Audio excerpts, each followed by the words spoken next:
Historias lugareñas, la presencia en esta jornada de hoy nuevamente del historiador Héctor Iaconis. Hoy nos va a hablar, nos va a contar, hablando de historias, la historia de Germán H. Camus.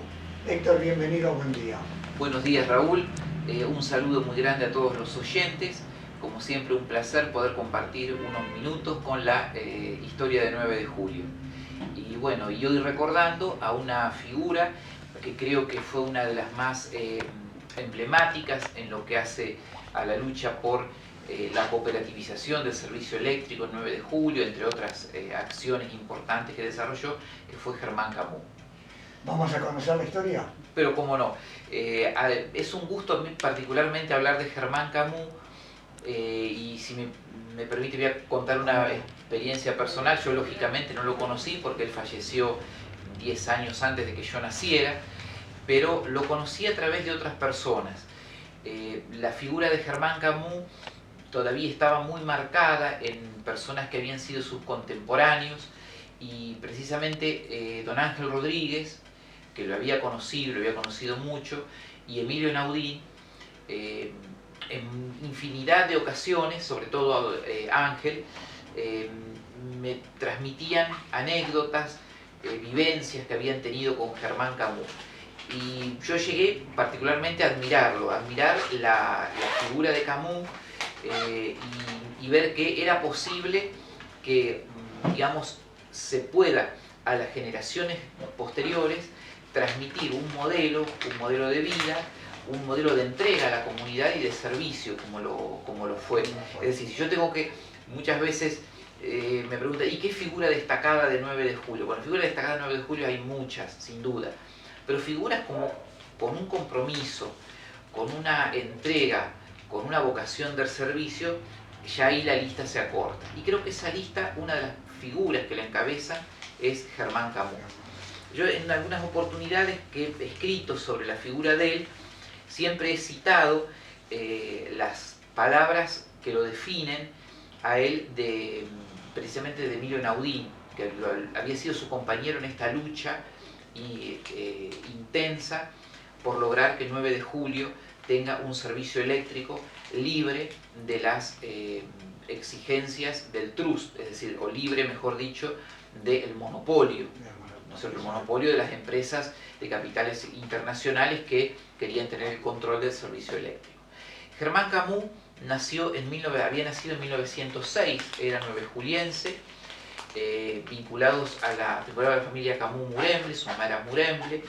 Él realizó, bueno, inicialmente algunas tareas en la sucursal del Banco Español de Río de la Plata, el 9 de julio, y después ya trabajó de forma independiente.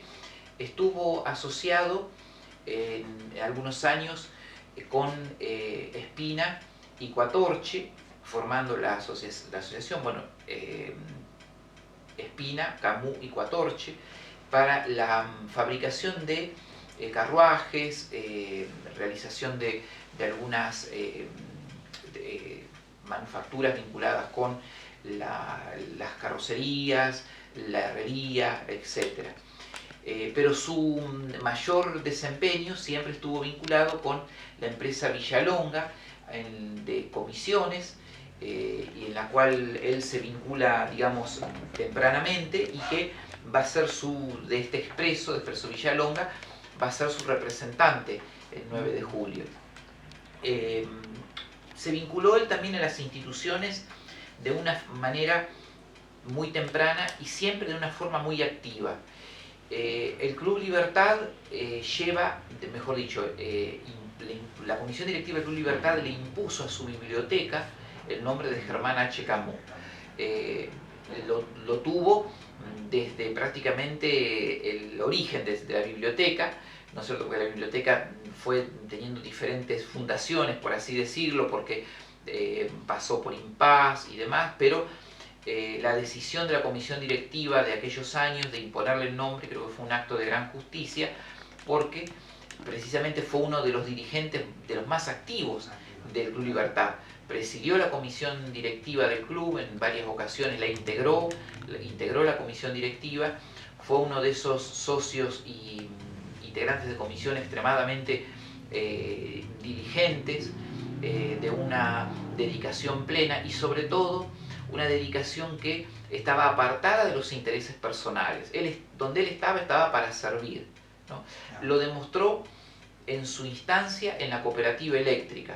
La cooperativa eléctrica, él junto con un grupo de vecinos, entre los cuales estaba Joaquín y Manuel Viegas, entre los cuales estaban, como decíamos, Emilio Naudín, Clemente Seiza Barrena, bueno, una lista que por ahí en este momento sería difícil, extensa nombrarlos, porque todos tuvieron su rol esencial. Soraco, tuvieron su rol muy significativo en ese movimiento. Camus se une al movimiento cooperativo y fue en todo ese largo periodo de lucha hasta la instalación de la usina eléctrica popular y que la usina eléctrica popular pueda brindar el servicio eléctrico, fue una lucha constante y él tuvo una presencia permanente en esa lucha, tanto así que cuando él le corresponde ocupar, pues él fue llamado en 1945 a desempeñar el cargo de comisionado municipal el 9 de julio.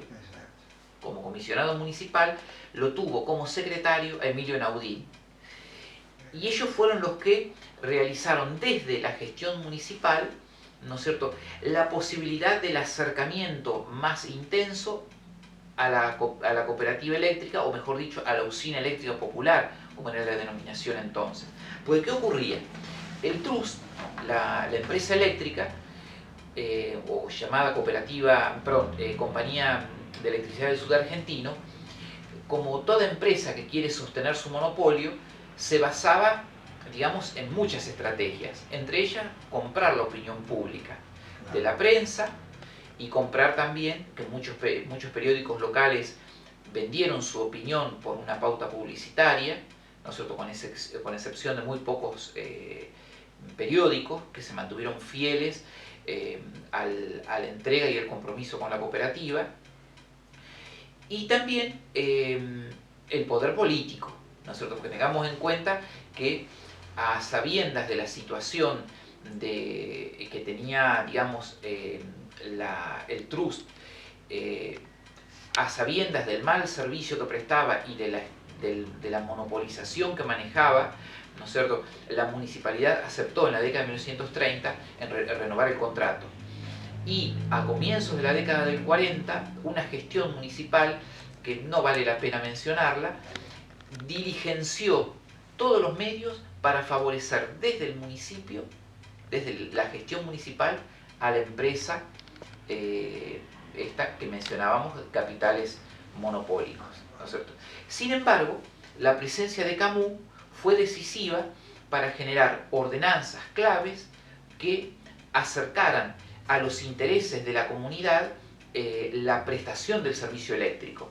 Es decir, que si bien todavía no existía una usina popular, desde la municipalidad se fueron dando las pautas para que la empresa eléctrica privada cumpliera con las exigencias del contrato, que no lo estaba haciendo, ¿no es cierto?, prestar el servicio de la manera más adecuada y al mismo tiempo que la usina eléctrica popular, que ya estaba en lucha, pudiera acercarse un poco más a ese cometido.